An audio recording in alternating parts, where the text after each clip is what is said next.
membahas terkait sel, kemudian struktur, fungsi, sampai ke cara sel itu berkomunikasi gitu ya. Nah, kemudian ke depannya saya membahas terkait organ-organ yang ada di dalam tubuh. Nah, oke, jadi akhirnya saya awali nih itu ya pengantarnya dengan susunan tubuh manusia ini. Gitu ya. Jadi karena dasar biomedik itu membahas di dasar biomedik 2 ini membahas terkait manusia ya, entah dari organ manusianya, metabolisme manusia maupun secara sistem imunologi manusia. Sehingga ya kita bahas langsung aja. Bagaimana sih sebenarnya susunan tubuh pada manusia? Materi ini saya rasa sudah kalian dapat di bangku SMA ya, bahwa susunan tubuh itu terdiri dari apa. Kalian pasti juga sudah nggak asing gitu ya, bahwa penyusun terkecil dari tubuh manusia itu adalah sel. Pernah dengar seperti itu? Pernah, Ibu. Pernah ya. Di mana? Di mana dengar seperti itu? Waktu pelajaran biologi. Ya, karena memang biomedik itu apa ya? Bukan singkatan, tapi istilahnya adalah kolaborasi antara ilmu-ilmu biologis manusia dengan ilmu-ilmu gitu ya, secara tingkatannya lebih ke dalam, lebih ke seluler gitu, itu biomedis namanya. Nah, gitu. Jadi memang tubuh kita gitu ya tersusun atas yang paling kecil itu penyusunnya sel, tapi sebenarnya itu nggak paling kecil. Sel itu juga sebenarnya disusun atas yang namanya DNA, gitu ya. Ini DNA. Dari beberapa DNA membentuk polipeptida. Polipeptida itu membentuk suatu yang namanya sel. Nah, itulah penyusun manusia. Itu sel-sel kita. Sel itu mungkin bisa dicontohkan ya. Contoh sel itu apa kira-kira? Sel otot, Ibu. Sel otot ya, ini ada tulisannya muscle cell ya, sel otot. Selain itu yang punya sel tubuh kita tuh apa aja? Sel syaraf. Sel saraf, oke. Sel darah merah itu. Sel darah, ada lagi? Sel otak, Bu. Sel otak, oke. Ada lagi? Apa? Sudah cukup itu kita susun atas itu? Enggak ya, jadi sebenarnya semuanya ya dari ujung rambut sampai ujung kaki kita itu sebenarnya semua terdiri atas sel gitu. Bahkan tulang kita itu ada yang namanya sel tulang atau osteoklas. Nah, yang kelihatannya padat itu juga itu tersusunnya atas sel. Memang sel ini karena kecil dia tidak bisa dilihat secara kasat mata. Gitu. Nah, sel inilah nanti yang dia bekerja sama, sel ditambah sel gitu ya. Dia akan mengelompok dengan sel yang sejenisnya dia gitu. Misal sel jantung gitu ya. Bahwa dia juga akan membentuk dari beberapa sel dia bersatu membentuk yang namanya jaringan dulu. Nah, sel-sel ini membentuk jaringan dulu. Apakah jaringan otot? Apakah jaringan apalagi kira-kira? Apa jaringan kira-kira? Apa? Kulit, Ibu. Jaringan kulit, jaringan epitel. Nah, seperti itu. Jadi sel itu nanti dia perkumpulan dari sel gitu ya. Sel itu kan kecil ya, nggak bisa dilihat dengan kasat mata. Nah, makanya dia harus mengelompok gitu ya untuk membentuk yang namanya jaringan. Jaringan sama, jaringan gitu ya.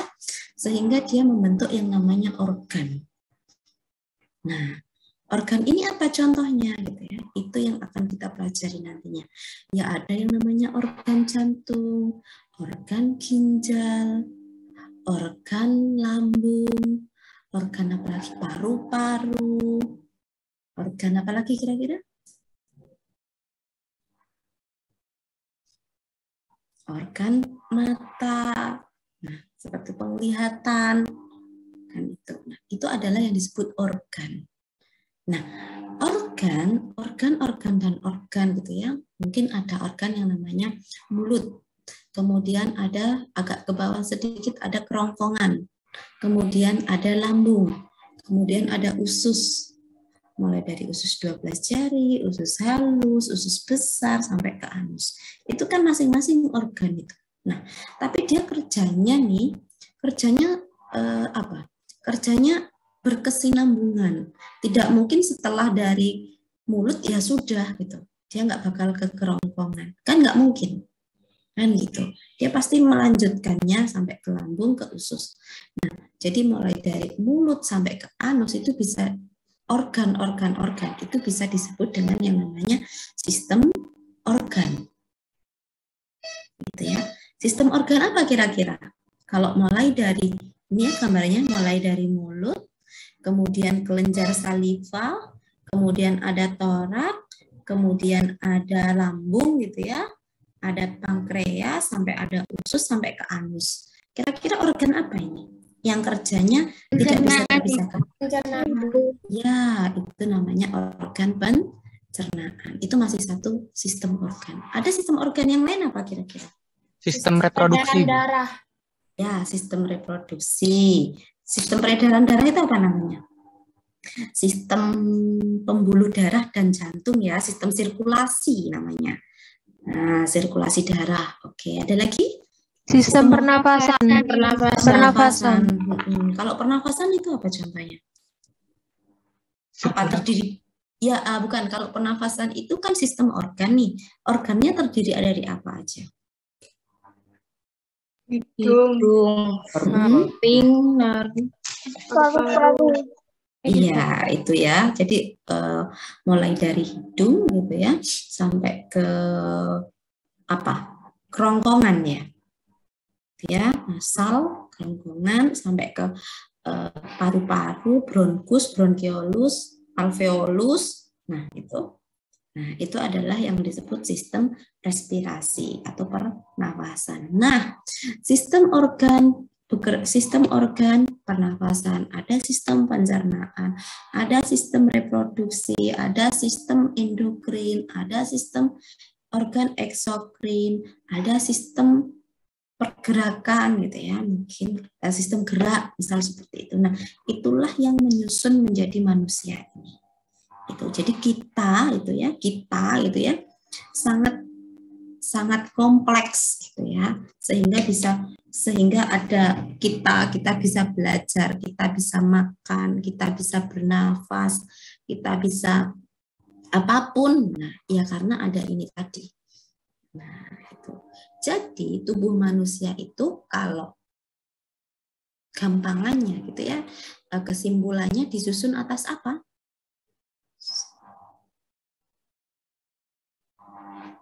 Tubuh manusia tersusun atas apa? Sel.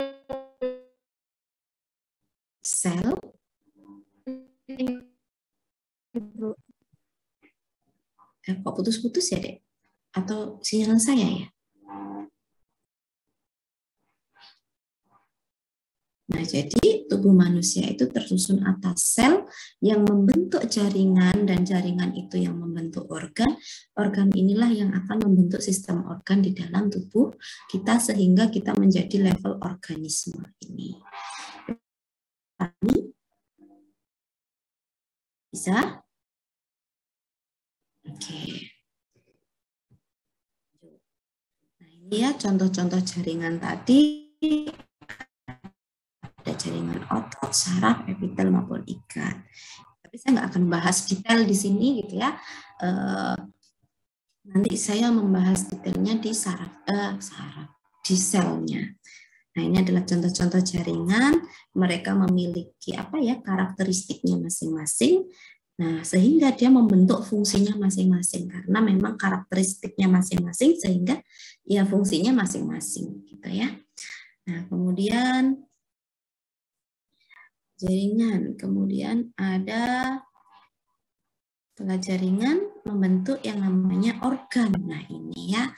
Jadi Jadi beberapa jaringan membentuk suatu kesatuan yang disebut organ kulit, jantung, hati. Nah,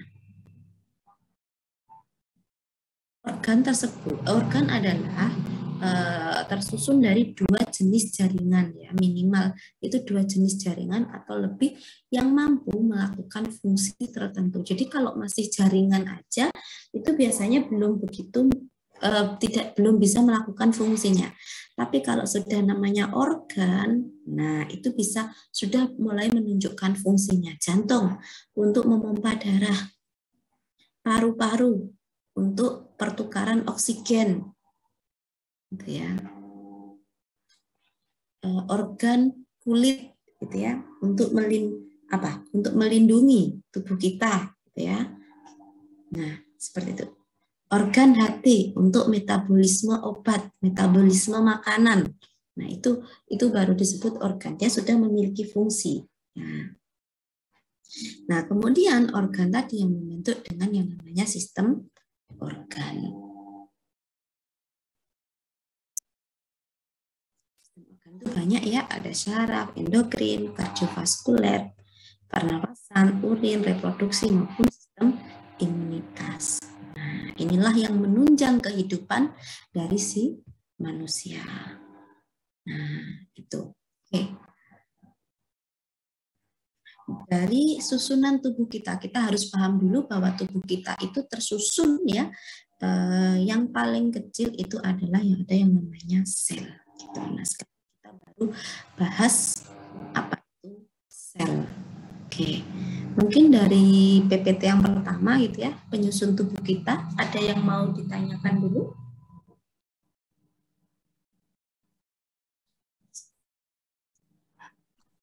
Masih belum, Ibu. Belum. Oke, saya lanjutkan kalau begitu.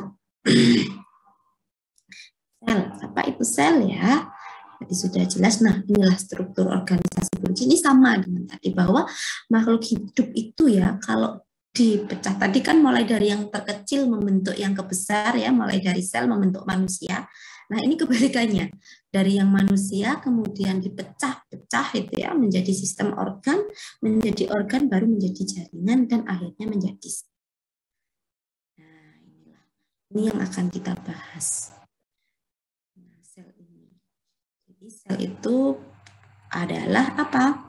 Dia adalah the smallest unit gitu ya, unit terkecil dari kehidupan gitu ya, dari kehidupan yang dapat apa? Yang dapat memberikan fungsinya. Nah, sel itu ada fungsinya nggak kira-kira? Sel itu punya fungsi nggak sih dalam tubuh? Sel darah merah, Ada, Ibu. Ada ya.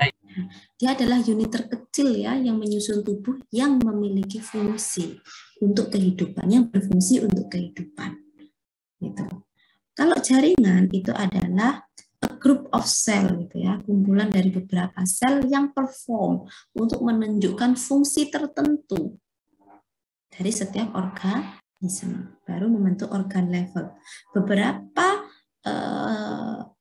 jaringan yang berbeda ya tadi ya, bahwa organ itu tersusun dari minimal 2 jaringan atau lebih yang tujuannya dia membentuk fungsi yang bersamaan gitu. Jadi jaringannya berbeda nih, tapi dia fungsinya membentuk suatu organ yang fungsinya tujuannya itu sama dengan memiliki tujuan khusus. Misal jantung gitu ya. Dia terdiri dari beberapa jaringan gitu. Jaringan otot ya, terdiri dari jaringan otot jantung dan lainnya gitu. Dia tujuannya apa? Tujuannya ya satu, tujuannya spesifik hanya untuk memompa darah, bukan lagi untuk pernafasan. Kalau pernafasan ya itu berarti organ apa? Paru-paru, mungkin seperti itu. Pertukaran oksigen paru-paru. Ini sudah tujuannya masing-masing. Kalau yang tujuannya untuk memperbanyak organisme, berarti apa? Organ apa? Organ reproduksi. Yang seperti itu. Ya, sampai membentuk yang namanya sistem organ. cells. Secara teori ya, sel itu memiliki prinsipnya sel itu adalah dia merupakan apa ya? Dia itu bisa hidup itu satu maupun apa ya? Dia bisa hidup sendiri. Sel itu bisa hidup hanya dengan satu sel aja dia bisa. Istilahnya seperti itu. Makanya unit terkecil tadi. Sel itu merupakan basic unit, struktur penyusun atau fungsi dari organisme. Sel juga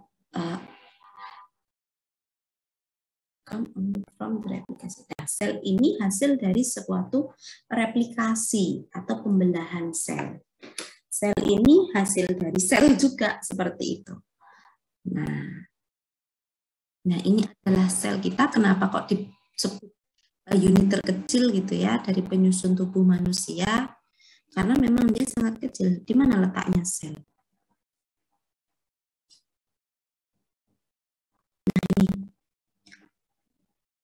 Nah, ini adalah termasuk besar ini ya. Human egg itu apa, Dek? Sel telur, Ibu. Iya, sel telur pada perempuan. Ini masih termasuk besar ini. Dia ada di sini. Nah, sel saraf ini yang paling besar. Nah, yang sel darah ini yang paling kecil. Bukan, ini agak kecil. Nah, kemudian yang hanya sel aja, sel itu ya. Nah, dia ada di sini sel itu sebenarnya. Nih, ukurannya adalah antara 1 sampai 10 mikro. Nih. Nah, jadi sel itu tersusun atas mitokondria, nukleus, gitu. Termasuk ada sel bakteri, ada sel tumbuhan, klorofas itu adalah sel tumbuhan. Nah, dia ukurannya ada di sini. Dan kalau di sini berarti dia hanya bisa dilihat dengan mikroskop elektron. Jarang bisa dilihat dengan mikroskop biasa.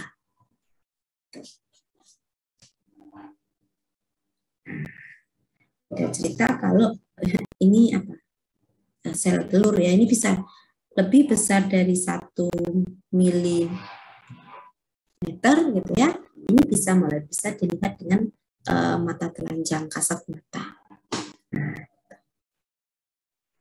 Nah, sel itu didefinisikan sebagai ini apa ya?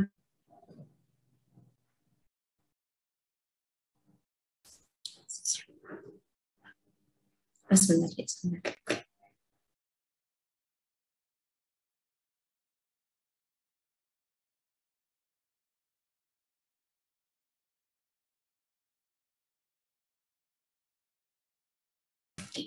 Baik, nah saya lanjutkan. Sel itu merupakan kumpulan dari protoplasma, gitu ya, yang dia ini dibungkus oleh yang namanya sel membran. Nah, protoplasma dia yang protoplasma itu mana ya, ini semua isinya itu bisa disebut protoplasma. Dialah yang memberikan kehidupan, gitu ya, pada manusia.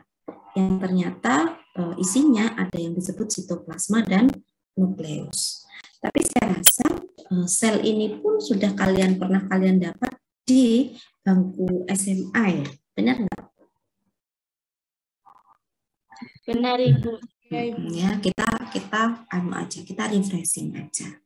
Oke, jadi nggak akan saya jelaskan semua juga di sini, karena banyak banget. Nah, ini adalah komponen penyusun sel. Jadi memang sel itu tersusun atas bahan-bahan organik gitu ya. Bahan-bahan organik itu apa ya? Ada asam nukleat, protein, karbohidrat, lemak gitu ya. Jadi apa yang kalian makan, apa yang kalian konsumsi itu nantinya adalah untuk sumber energi dari pembentukan dari sel itu sendiri. Nah, sel itu fungsinya untuk apa, Bu? Ya. Nah, sel kan memiliki fungsi ya, unit terkecil penyusun tubuh yang dia dapat melakukan fungsinya sendiri. Untuk apa fungsi sel gitu ya? Untuk menguptake atau memproses dari zat gizi, mengambil dan kemudian memprosesnya zat gizi apa-apa yang masuk ke dalam tubuh kita.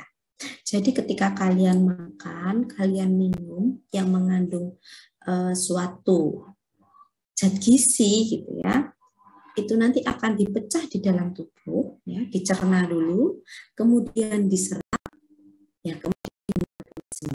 Nah, di mana tempat metabolismenya? Ya di dalam sel ini tadi, diprosesnya di dalam sel ini tadi. Ketika kalian makan nasi, ya nanti dipecah menjadi karbohidrat dalam bentuk terkecil itu glukosa. Nah, itu memprosesnya di mana? Ya di sel ini. Ketika kalian makan ikan, dipecah menjadi protein, protein dipecah lagi menjadi asam amino, memprosesnya di mana? Ya di sel ini, seperti itu. Nah, sel ini adalah fungsinya untuk memproses zat gizi yang masuk ke dalam tubuh. Yang kedua, fungsi sel adalah untuk ekskresi, untuk pengeluaran zat-zat sisa. Nah, tadi setelah ada metabolisme, tadi kan ada apa ya? Ada istilahnya sampahnya.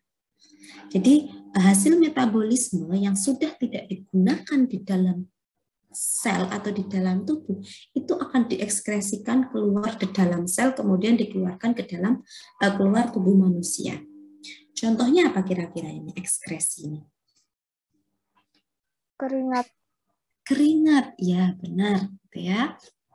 Contohnya adalah keringat, dia keluar dari sel kulit.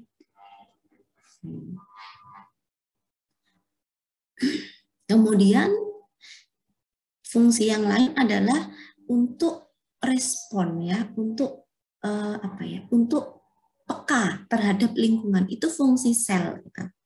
Dia harus peka terhadap perubahan dari suatu lingkungan. Dan nanti ketika kalian ya mungkin contoh lah yang biasa tinggal di daerah dingin, kemudian dia harus pindah ke daerah panas, itu selnya harus segera beradaptasi. Fungsinya untuk adaptasi itu fungsinya sel gitu. Dia harus segera mengkondisikan dengan lingkungannya. Contoh yang lain adalah ini. Kalian pernah ya dulu percobaan, mungkin enggak ya, di SMA pasti pernah gitu. Bahwa sel darah gitu, kalau sel tumbuhan gitu ya, ketika dia mengalami larutan ya, masuk ke dalam larutan yang hipertonik atau hipotonik, dia akan memberikan respon mengkerut atau bahkan pecah. Pernah? Pernah, Ibu. Iya, itu adalah salah satu respon dari sel adaptasi karena dia lingkungannya tidak seperti biasanya. Sel itu harus beradaptasi. Supaya apa? Ya supaya kita bisa beradaptasi tubuh kita gitu. Kita beradaptasi terhadap cuaca, kita beradaptasi terhadap suhu, kita beradaptasi terhadap stres. Nah, itu yang paling beradaptasi awal itu adalah sel kita. Terhadap perubahan-perubahan yang ada di lingkungan. Terus kemudian fungsi yang lain ya tadi sudah ya, bahwa fungsi sel salah satunya untuk reproduksi, untuk melestarikan kehidupan, untuk menjaga organisme yang ada di bumi ini. Itu tujuan dari reproduksi, untuk memperbanyak organisme seperti ya. Untuk melangsungkan kehidupannya, untuk meneruskan keturunannya. Itu adalah salah satu fungsi sel dari sel reproduksi. Dari sini jelas fungsi-fungsi sel? Jelas, Ibu. Jelas, Ibu. Ternyata sel itu tuh ada dua macam. Ada sel prokariotik dan sel eukariotik. Itu intinya, gampangannya kalau prokariotik itu biasanya ada pada uniseluler, sel-sel yang sederhana lah. Contohnya bakteri, virus gitu ya, yang nggak kasat mata kecil itu, dia tersusun atas sel-sel yang sangat sederhana.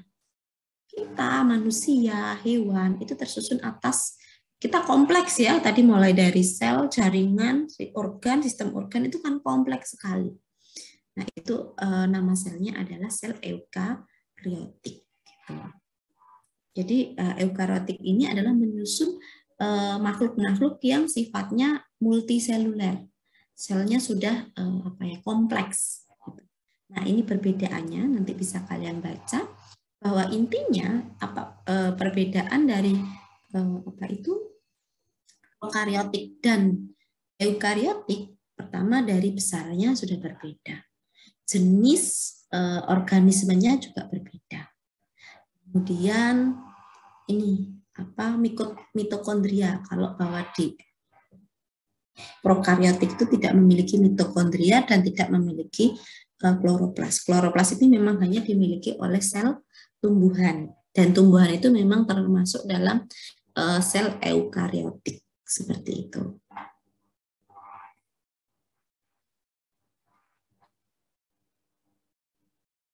Nah, yang paling jelas itu ya perbedaan antara sel prokariotik dan eukariotik adalah pembungkus dari sel intinya, inti selnya. Gitu ya, bahwa dia itu nggak ada maksudnya dia bukan nggak punya inti sel, tapi nggak kelihatan inti selnya ya sel itu sendiri untuk prokariotik gitu. Sedangkan kalau di eukariotik dia jelas itu loh, jelas bahwa dia terpisah dengan yang lainnya. Ini adalah inti sel gitu ya, dan ini adalah sitoplasma yang lain. Tapi kalau pada prokariotik ya ini bisa disebut selnya dan inti selnya ya ini, makanya kadang dibilang dia itu nggak punya inti sel yang jelas gitu. Padahal ya inti selnya ya padahal ini gitu. Bisa dipahami? Bisa, Bu. Nah, nyusun sel itu ada apa aja gitu ya. Kita langsung ke prokariotik aja ya, kita langsung membahas manusia. Bahwa inilah penyusun dari sel manusia. Ya, ada sitoplasma, ada retikulum endoplasma, ada ribosom, ada lisosom, ada mikrotubul, ada plasma membran, ada inti sel. Nah, ini bisa kalian baca sendiri. Saya rasa ini sudah pernah kalian dapatkan di bangku SMA. Inilah penyusun dari sel kita. Gitu. Oke. Nah, ini adalah sel membran gitu ya. Dia yang fungsinya apa? Dia melindungi dari isi-isi sel. Ya bayangkan ya kalau ini tidak ada sel membran gimana kira-kira? Kira-kira gimana nih kalau nggak punya sel membran Mungkin sel? organel selnya kalau Bu, kemana-mana. Iya, kemana-mana ya, nggak ada bentuknya jadinya kita campur aja gitu. Ya, karena nggak ada yang mewadahi gitu loh. Nah, jadi ini seperti dindingnya gitu ya. Pembungkus dari isi sel itu disebut adalah sel membran. Gitu. Nah, kemudian gitu ya, di dalam sel itu ada yang namanya sitoplasma. Nah, dari ini adalah sel membrannya, ini adalah sitoplasma. Sitoplasma ini adalah cairan gitu ya yang mengisi ruang-ruang dari isinya si sel. Bubar. Contouring is a very dangerous game.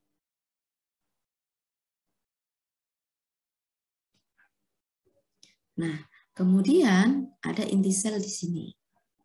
Ini adalah inti sel. Kita bahas persatu-satu. Ini adalah inti sel atau nukleus gitu ya. Nah, ini fungsinya adalah untuk mewariskan sifat gitu. Karena di sini adalah isinya DNA. DNA orang tua kalian gitu ya, DNA si ibu, DNA si bapak gitu ya. Tempatnya ada di inti sel ini. Nah itulah yang diwariskan pada kalian. Bahwa kalian gitu ya, bahwa inti sel kalian gitu ya, isinya adalah DNA ibu dan DNA bapak. Dia adalah tempat pewarisan sifat. Ini adalah nukleus, itu fungsinya. Kemudian mitokondria, ini saya biasanya menyebutnya sebagai dapurnya sel. Jadi di sini adalah dapurnya mengolah makanan, apa-apa zat gizi yang masuk ke dalam tubuh kalian, itu dibawa ke mitokondria untuk diolah. Untuk menjadi apa? Untuk menjadi yang namanya ATP atau energi. kalian bisa berdiri, sekarang kalian bisa kuliah, kalian bisa mendengar saya, kalian bisa makan, bisa jalan-jalan, itu karena apa? Ya karena ini, sekecil ini yang menyebabkan kalian bisa bergerak. Karena dialah yang menghasilkan energi. Bayangkan kalau si mitokondria ini tidak fungsinya untuk mengolah makanan menjadi energi, kira-kira ya nggak akan bisa apa-apa kita. Ya, itu makanya saya biasa menyebutnya adalah dapurnya dari sel. Kemudian ribosom, ya. Ini dia kecil-kecil ini.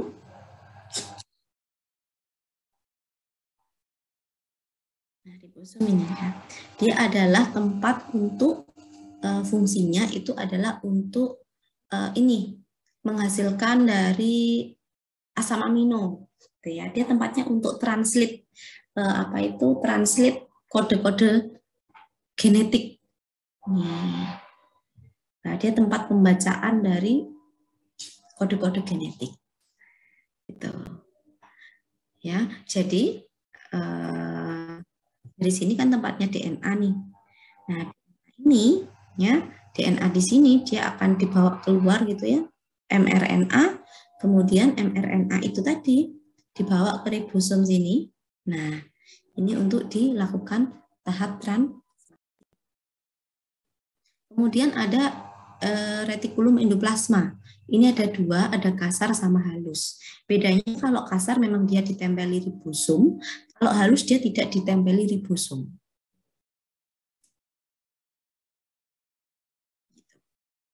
Intinya apa? Ya kalau RE kasar itu karena ada ribosomnya ya untuk sintesis protein tadi. Untuk tempat translasi lagi menghasilkan yang namanya asam amino. Gitu. Kalau retikulum endoplasma halus gitu ya. Halus karena dia tidak ditempeli ribosom, dia fungsinya adalah untuk sintesis dari ini lipid, kemudian untuk regulasi kalsium, pengaturan kalsium di dalam sel otot. Nah, ini adalah fungsinya. Kemudian badan Golgi. Ini ya, inilah yang disebut badan Golgi, aparatus Golgi. Yaitu ini. Nah, dia bisa memisah itu, membentuk gelembung-gelembung ini. Ini bukan berarti nggak ada fungsi, dia yang berfungsi malah ininya, gitu ya. Nah, fungsinya untuk apa? Dia fungsinya itu untuk transport makanan. Ya, transport makanan ataupun transport yang lain. Dia fungsinya untuk apa? Membawa makanan yang itu tadi ya, seperti kayak zat-zat sisa yang sudah tidak digunakan di dalam sel, dia akan diekskresi. Ekskresinya melalui apa? Ya melalui badan Golgi ini. Dia dimasukkan ke sini dulu, ke kantong-kantongnya ini, kemudian dibawa ke pinggir. Nah, ini untuk dieksositosis, dikeluarkan. Kemudian zat-zat gizi yang kalian makan gitu ya, yang sudah dipecah dalam bentuk glukosa mungkin seperti itu kemudian dia harus masuk ke sel dulu supaya bisa masuk ke mitokondria tadi. Ya ini di dalam di permukaan sel membran gitu ya, anggap aja ini pintunya, dia sudah diterima, penerima tamunya ya si aparatus Golgi ini. Kemudian dia masuk ke dalam vesikel, kemudian dibawa ke dalam. Nah, tergantung apa yang dibawa, kan gitu. Misalnya yang dibawa zat gizi dibawa ke mitokondria, kalau yang dibawa mungkin itu adalah zat-zat yang mungkin asing, dia akan dibawa ke lisosom ya untuk dipecah. Misal seperti itu. Ya gunanya sih aparatus Golgi ini. Ini dia, memproses packaging ya, mempackage untuk secreting organel sel, mensekresikan, mengeluarkan.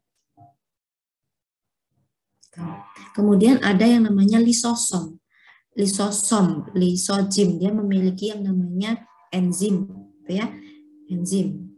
Nah, kalau sudah namanya enzim, ya berarti biasanya untuk ini pemecahan enzim. Nah, dia memiliki enzim hidrolitik ini. Ya, gunanya apa? Untuk mendigesting, untuk mencerna apa-apa yang perlu pencernaan. Bisa protein, food digestion maupun bacterial digestion. Jadi nggak hanya zat gizi, bahwa di lisosom ini ketika ada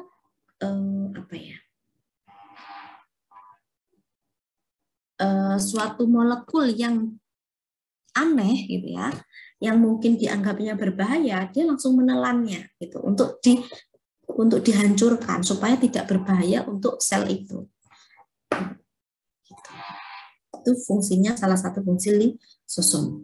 Kemudian sitoskeleton, ini kalau pada manusia gampangannya ya, itu adalah tulangnya, rangka. Nah, sitoskeleton itu juga tulangnya atau rangka dari si sel. Bayangkan kalau sel itu nggak ada rangkanya, kira-kira gimana? Kayak kita bangun rumah tapi nggak ada rangkanya. Kira-kira gimana? Nggak ada besinya gitu. Nggak akan kuat kan ya? Nah, bentuknya nggak akan menjadi bentuk. Ya mungkin ada membran tapi kan menjadi lebih lunak gitu. Dengan adanya rangka, dia akan memaintain ya, memberikan kekuatan dari si sel tersebut gitu. Nah, kemudian ada sentriol ya, ini fungsinya itu nanti ini untuk pembelahan sel. Ya, kalau kalian dengar meiosis, mitosis, perannya sentriol itu ada di situ untuk pembelahan benangnya, untuk memisahkan satu sel menjadi dua. Nah, misal seperti itu.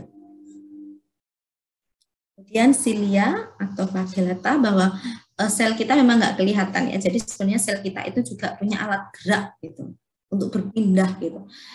Kenapa kok bergerak, Bu? Ya seperti yang saya katakan tadi, sel itu butuh adaptasi, butuh komunikasi. Nanti kita bahas komunikasi sel kan, dia butuh komunikasi, dia butuh transportasi gitu ya. Jadi dia ada alat geraknya, paling nggak untuk mendekati supaya dia mengabari lah, aku mau komunikasi dengan dia gitu ya. Kita kan harus gerak ya gitu. Nah, nanti jenis-jenis komunikasi juga ada banyak gitu ya. Misal pengen memanggil temennya gitu ya, yang jaraknya hanya mungkin 2 meter gitu kan, kita harus gerak ke sana. Itu kan juga bisa. Ketika dipanggil, kita mendekati panggilan itu. Nah, misal seperti itu. Sel pun juga seperti itu. Dia membutuhkan alat gerak untuk berpindah-pindah. Kemudian, ini adalah struktur sel tumbuhan gitu ya. Ini saya bahas sepertinya karena kita akan fokus ke manusia.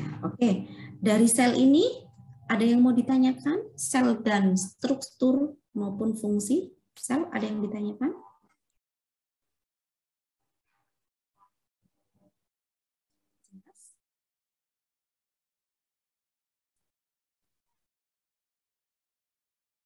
Jelas nggak?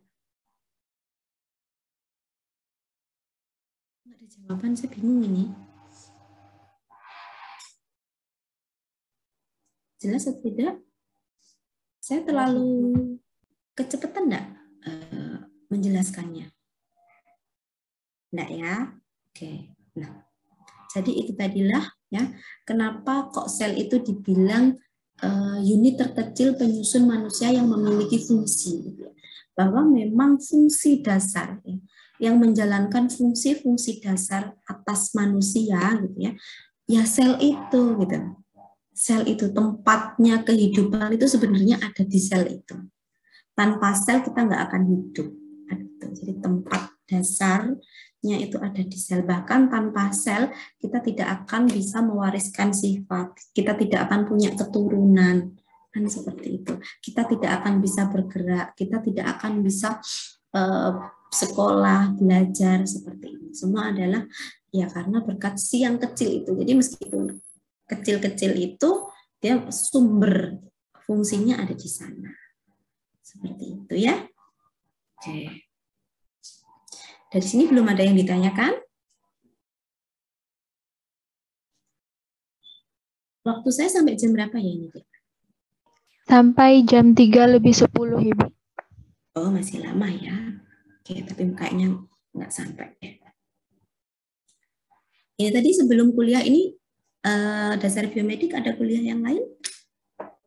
Ada, Ibu. Ada Ibu. Kuliah apa?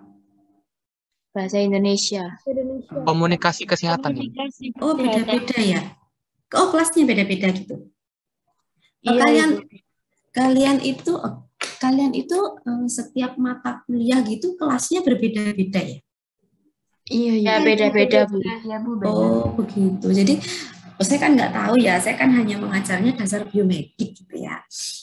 Oh, jadi nanti mata kuliah lain kalian pindah kelas lagi seperti itu. Iya Bu. Iya Ibu. Saya kira ya ketika kalian ini kelas apa? Ini kelas C ya, dasar biomedik kelas C. Nanti mata kuliah yang lain ya kalian akan satu kelas terus seperti ini. Berarti enggak ya? Oke. Tadi selesai perkuliahan sebelum ini jam berapa?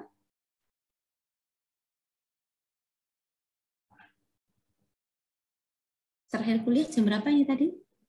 Jam 12.20, Ibu. Waduh, langsungan ini ya. Terus kemudian kena dasar biomedik yang tak kasat mata ini. Semoga lah bisa bisa diterima penjelasannya. Oke, kalian kalau mau dengan minum istirahat, oke nggak apa-apa, saya persilahkan. Tapi jangan makan, ya. Itu. Oke, silakan. Mungkin saya kasih waktu istirahat 5 menit, kemudian sambil membaca materi saya yang ketiga terkait sel signaling atau sel komunikasi. Silakan. Saya kasih waktu untuk membaca sekaligus istirahat. Seperti itu 5 menit ya. Nanti kita tinggal diskusi.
Baik, sudah dibaca? Sudah dibaca ya? Oke, kita membahas terkait komunikasi sel. Oke, kalau sudah dibaca mungkin bisa ada yang bisa bercerita sebenarnya komunikasi sel itu apa sih gitu? Silakan. Komunikasi sel itu apa kira-kira? Silakan, kita diskusi aja sifatnya gitu ya. Mungkin bisa menyampaikan namanya, dan kita belajar bersama gitu, nggak akan kita salah dan benarkan gitu. Jadi kita sifatnya lebih ke diskusi aja. Silakan. Yang mau menyampaikan kira-kira dari apa yang dibaca gitu ya, bisa menyimpulkan sebenarnya komunikasi sel itu apa? Izin berpendapat, Ibu. Oke, namanya siapa, Dek? Saya Hilmiatur Rosida, NIM-nya 2121101031. Kalau menurut saya, komunikasi sel ini kan hampir semua kegiatan manusia itu menggunakan sel, kegiatan biologisnya. Lah, jadi perlu adanya komunikasi sel agar apa? Agar mudah dalam hal kerjasama dan juga koordinasinya. Seperti itu, Ibu. Dan juga komunikasi antar sel ini tergantung pada jarak selnya. Ada yang jaraknya dekat, ada itu, terus ada yang jauh. Seperti itu, Ibu, kalau dari saya. Oke. Jadi komunikasi sel itu tujuannya untuk apa tadi? Untuk kerjasama dan juga koordinasi. Untuk koordinasi dengan sel yang lain gitu ya. Oke. Kemudian yang lain? Ada yang mau berpendapat lagi? Sebenarnya komunikasi sel itu apa sih gitu?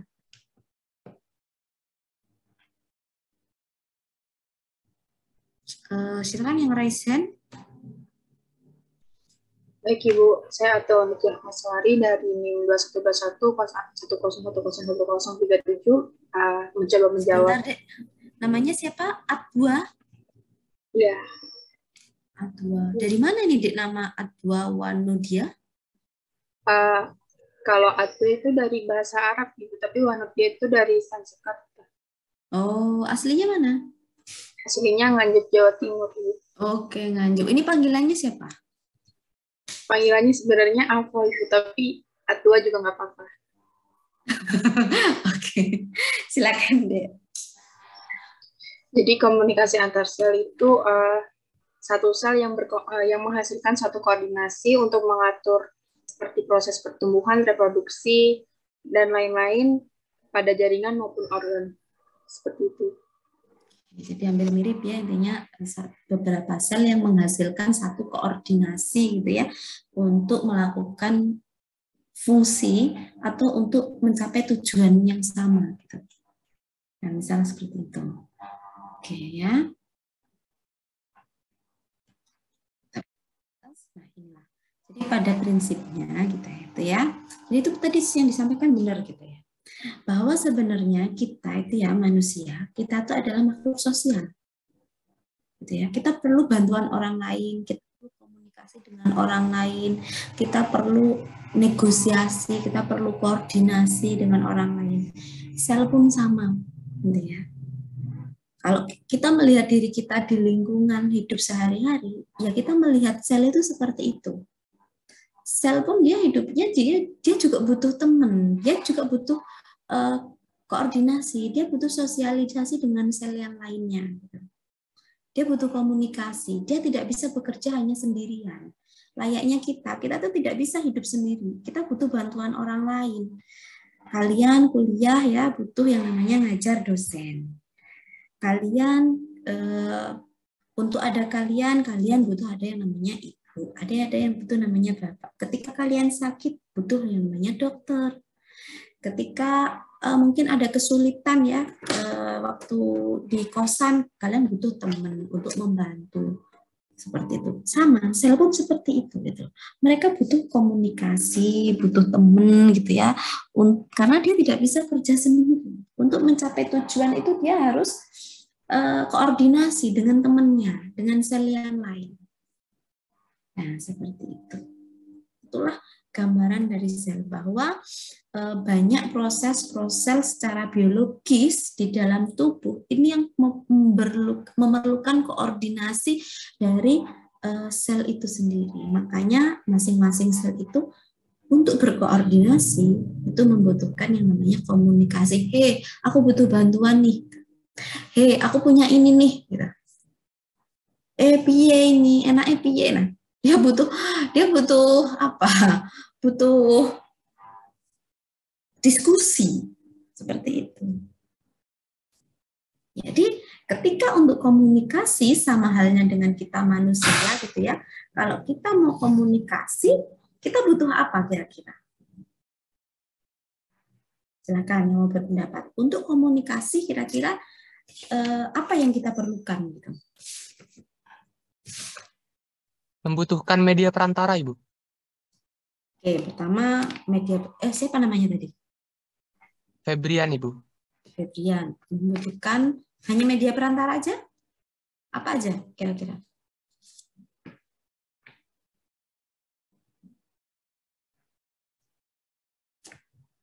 Media perantara, terus apa lagi?